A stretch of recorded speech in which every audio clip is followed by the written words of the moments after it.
Okay. Well, I want to welcome everyone this evening and thank you so much for coming to our second training session. Before we start, I have a very important announcement that I want to make. We need your help. In our training webinar last Thursday, I discussed our research into a mass mailing performed by the Center for Voter Information, a nonprofit left-leaning organization located in Washington, D.C. They mailed out over 2 million absentee ballot applications to voters in Virginia for the November election. They had a special arrangement with the Postal Service. The mass mailings were sent out in bulk mail, and their undeliverable pieces were not physically returned to them. Instead, the Postal Service sent them a list and a reason why they weren't delivered. We refer to this list as a list of unlikely voters, those who are registered to vote in Virginia who have either moved, died, or listed under their maiden name, and so on. It's possible that someone may have voted for these voters. Well, they're at it again. We just found out this week that they're in the process of mailing out 2.1 million absentee ballot applications to voters in Virginia. They'll get the same list of undeliverable mail from the Postal Service. Again, we call it the list of unlikely voters. And if our theory is correct, somehow they'll cast votes for these voters. And here's how we need your help. If you or anyone you know receives one of these mailers from the Center for Voter Information or their sister organization, the Voter Participation Center, please send a copy of the outside and inside envelope with the enclosed correspondence to me at njones@virginiaproject.com. We need to get to the bottom of this before the election. In our fourth training session, we're going to talk to you about what you can do to mitigate this type of fraud that's happening right now, potentially. Well, welcome again to our second session of the Eyes on Every Ballot Election Observer Training, sponsored by the Virginia Project. I'm Ned Jones, and I'm the Election Integrity Director for the Virginia Project. The Virginia Project is a partisan political action committee that is dedicated to helping rebuild the Republican Party in Virginia. As a part of that effort, last Thursday, tonight, and for the next 2 Thursday nights, we'll be conducting our 30-minute training sessions for election observers. We hope that our training will enhance all the other training that's available for election observers, conducted by the state, the Republican Party, the political campaigns, and other concerned groups in Virginia. Last week in our first session, we covered what happened in the election last November and why we need an army of observers with eyes on every ballot in all 133 plus in-person early voting CAP centers for all 45 days of early voting and absentee ballot processing, and in all 2,451 precincts on election day for the election that starts in an amazing 29 days from now. Tonight, we'll cover the duties and required training for the 3 types of election observers: election officials, poll watchers, and seasonal workers. Please hold your questions and comments to the end of this presentation. Many of you are experienced election observers, and I look forward to your input. The first position we'll discuss is the election officer. The election officer is a paid position, and the main duty is to ensure that the election is conducted according to Virginia state law. Each precinct is to have an equal number of election officers for each party. Typically, it's 2 from the Democrats and 2 from the Republicans. In the past, election officers have worked on election day and the days that absentee ballots are what we call pre-processed. We want to make a change this year and have election officers at every early voting location and absentee ballot processing center for all 45 days of early voting. We no longer have an election day. We have an election 45 days. By having election officers at every location for all 45 days, we can observe every early voter, the receipt of every absentee ballot, the checking of every absentee ballot outer envelope, the curing process for every absentee ballot envelope, and the pre-processing of every absentee ballot when it's removed from the envelope and run through the scanner and is officially recorded as a vote. We can also observe the adjudication of any absentee ballot by an election worker. That's where a human interprets what the voter wanted to vote. On election day, we need at least 2 election officers in every precinct and cap center all day long. Remember, if any of our theories about potential fraud are true, the cheating can happen in every precinct and every cap. Having 100% coverage with eyes on every ballot, we can mitigate the potential for fraud. The official training for election officers is required and conducted by the local registrar's office. The next position is poll watcher. The poll watcher is an unpaid volunteer partisan position. The main duty of the poll watcher is to observe the manner in which the election is being conducted and report to Republican officials and record any irregularities that they observe. Typically, poll watchers work in pairs in shifts on election day. Now that we no longer have election day, but election 45 days, we want to have poll watchers at every early voting location in every absentee ballot processing center for all 45 days of early voting.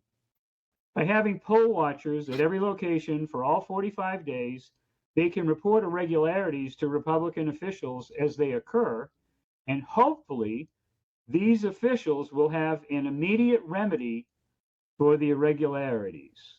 Again, if any of our theories about potential fraud are true, the cheating can happen in every precinct and every cap center. By having 100% coverage with poll watcher eyes on every ballot, we can mitigate the potential for fraud. The official training for poll watchers is conducted by the RPV, and I heard they're in the process of scheduling that. The last position is seasonal worker. My understanding of the seasonal worker is a part-time paid position in the registrar's office. They usually work 2 to 3 days a week, and their duties are to assist the election office staff with early voting, both in person and processing absentee ballots as envelopes as they're received. In speaking to some registrars, they've been telling me that their staff, plus the seasonal workers, handle all the early voting. And that's why we want to add our election officers and poll watchers this year. The seasonal workers are trained by the registrar. So those are the 3 observer positions that if we get the 100% coverage that I described, we'll have eyes on every ballot and will mitigate the potential for fraud. Next Thursday, August 26th at 7 p.m., we'll discuss how you apply for each election observer position and more details about the required training for each. And then on Thursday, September 2nd at 7 p.m., our last session, we'll talk about the specific things that each election observer will be looking for and what actions you can take to mitigate any potential fraud. What we want to have for the whole 45 days is an army of aggressive, respectful, well-trained observers. All of our sessions are being recorded, and the recordings will be available to anyone for distribution. Before we answer a few questions, we want to try to keep this at 30 minutes. I want to remind you about the Virginia Fair Elections Election Integrity Summit being held in Richmond this Friday and Saturday, August 20th and 21st. We'll be participating, and we encourage you to register at summit@virginiainstitute.org. That's summit@virginiainstitute.org. And now I'll be happy to answer any of your questions and hear any of your comments. I have a concern. I understand what you're trying to do from the perspective of the individuals being there and observing and trying to catch everything, but you do realize there's a huge gap when you go home at night and false ballots could be entered very easily into the system and there's no one there to protect them. Right. So we understand that, and there's a major concern about exactly what you're bringing up. However, with 29 days to go and very few options available to us before this election starts on September 17th, we're trying to deal with what we can, and what we can do is be observers. Right. You know, there's three ways to fix this system. Legislation, which will not happen in Virginia until we take over. Right. Litigation, which doesn't happen for some reason in the Republican Party, and it may be as simple as resources, and that leaves observation. So we have to do what we can do, and what we can do is be an army of observers. Are there any other questions? Well, I wasn't finished with my question. Is there some way that we could have people maybe actually volunteer to work the all-night shift so that you can protect those ballots? We will have observers there whenever ballots are being counted. That's the goal.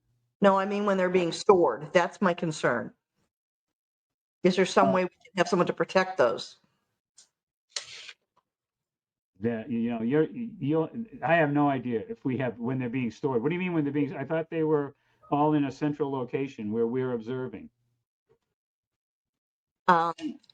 If there's 45 days of early voting, day one ballots, what happens to them? Day two ballots, what happens to them? After they've been voted on, where do they get put? And then what happens? Like I say, there's so many different theories about what could happen, and what you're describing certainly could happen, but I have not thought of a way to be in the registrar's office when they're not counting votes and putting ballots away. I mean, and we can't, you know, we're not going to be in the registrar's office all night. Is there any other questions? Hey, Ned. We're trying to hear from as many people as we can. Yes.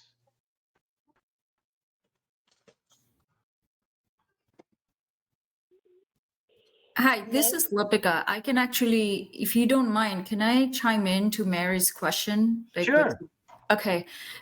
Mary, one of the ways to do this is as an election officer, if you're becoming an election officer, at the end of the night when the precinct is closing and they take down the ballots for storing, there should be 2 election officers, one from each parties, to actually observe that process happen.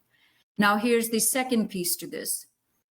As the poll watcher, and somebody please correct me if I'm getting the rules off here, but I think the poll watcher in the morning and at night will say, can I see the total number of ballots that this particular machine counted? So for example, if the machine says 1,000, the next day when our poll watcher goes in, our second poll watcher goes in, that individual must know that this particular machine at this precinct read 1,000 last night. And well, if the number, your answer is excellent. And what it is we need observers every day, all day, yes, at all locations. And that is the answer. And that's what we're stressing this evening. We're, through our training, want to see an army of observers. Absolutely. Are there any other questions? We want to try to give everybody a chance to ask. We're only going to do 30 minutes. Any other ones? Yeah, I wanted to know if what do you think is the likelihood that they're going to require vaccinations and masks for poll watchers and what is it, poll managers? I think you said the other role. Yeah, well, we haven't heard. I know there's a mask mandate for state employees, and when I went to the registrar's office recently, I had to wear a mask. I don't know about the vaccination rules for state employees. But the election officers and poll watchers, I haven't heard anything about vaccinations. That's something we can check into. Okay. I just, Any other questions? knowing the games that they play, it's very likely that they will pull a fast one at the last minute and say that they're requiring vaccinations. Great point, Jim. Yeah, well, anything could happen. There's a lot of different ways. I mean, there's a whole scheme now with third parties mailing out absentee ballots. We can only deal with what we know, and right now we don't know if they're going to require vaccinations. If they do, we'll have to deal with that at the time. But what we really need to focus on now is recruiting our observers. In the past, that's been a difficult process, but there's so much enthusiasm and so many volunteers out there that want something to do. We have to encourage everybody we know to become an observer. What other positions are there, Ned? There are 3: election officer, poll Oh, yeah, watcher, right. or Okay. seasonal worker. How do we find out about or sign up for the RPV poll watcher training that you talked Well, about?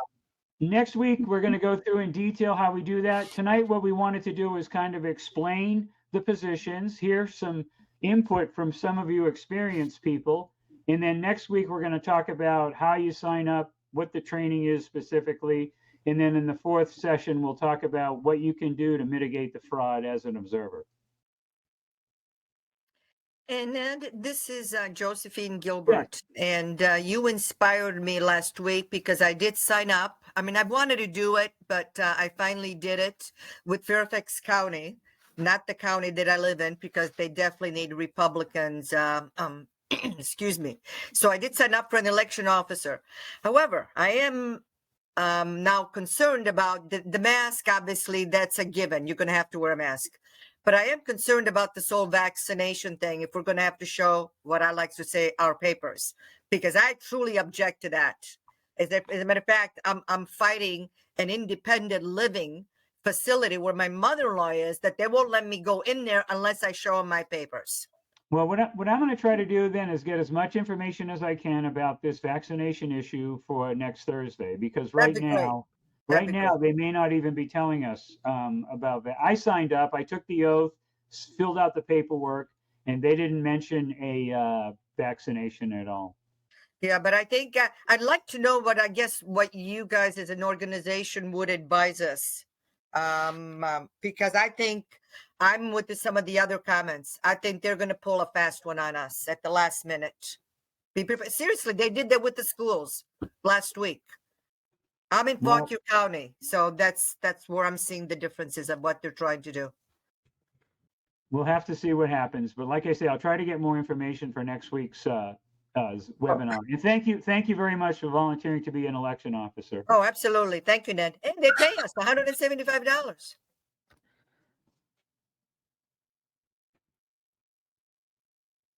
Any other questions? Ned, will there be a copy of any of the notes that you have sent out to us? I can do that. We haven't done that. What we're doing is sending out the video, but we can do that. How do we get the video? If you're signed up for these webinar, then we're sending it to you after the webinar. Last week we had to re-record it. We sent it out. I think it went out early this week. Hello, Ned. This is Nancy. I just had a quick question. Yeah.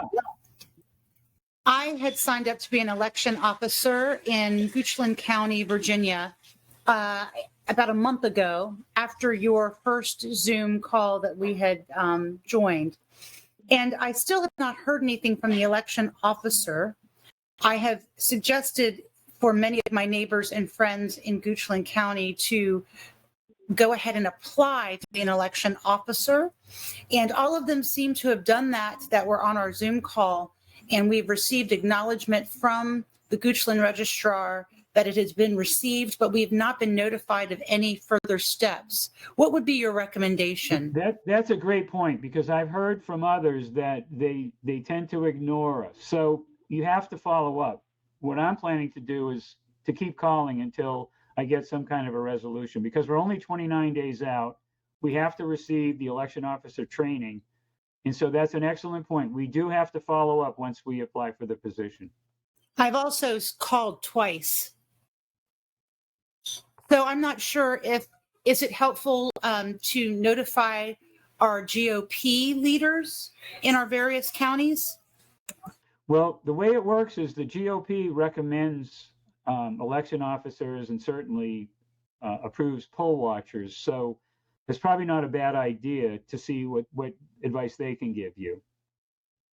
I also had attended a GOP meeting last night, and it's my understanding, as you just pointed out, that the poll watchers have to have a certification or letter of certification in order to be a poll watcher from the GOP. What would be your recommendation for those of us that maybe don't go to those meetings? What happens there, I did it last year. The Republican Party gave about an hour and a half Zoom training session, a couple of them actually. And once you take that, you then are given a certification for election day. And you just show up with that certification as a poll watcher. Thank you. You're welcome. And thank you for signing up. Any other questions? Are you Hey, guys Ned. coordinating Yeah. with the Republican Party of Virginia? Pardon me? Are you guys coordinating with the Republican Party of Virginia so that we know? So you're not like doing, several different operations? We know Well- how many folks are at which station? Well, what's happening is the training is happening, as I said, by the state, by the Republican Party. We're holding ours, and other groups are doing other training around the state, and we hope that it enhances each other. Most of the appointments are going to happen by the Republican Party. They will be handling the poll watchers. The registrars will be handling the election officers, and the seasonal workers, of course, will be working in the registrar's office. So there will definitely be coordination as we get closer to the placement of individuals. Right now, the training is pretty much going on independently.